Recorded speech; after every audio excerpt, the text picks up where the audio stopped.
We're all very excited at the groundbreaking ceremony for this very, very important project ng Terra Solar.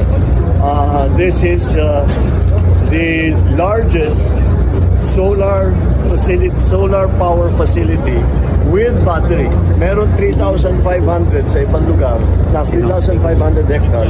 Ngunit yung kanila walang baterya.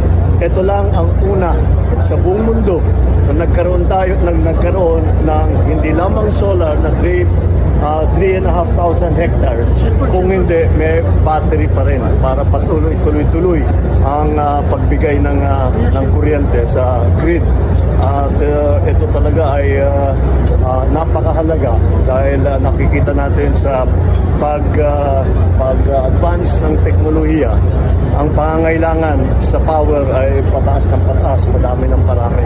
Kaya ito bagay na bagay sa atin ang solar dahil alam naman ninyo kahit umuulan may araw pa rin at nakakapagbigay pa ng power ang solar. Kaya as I said, we are very excited and we congratulate all of those who put the project together, and we will be watching it and doing all the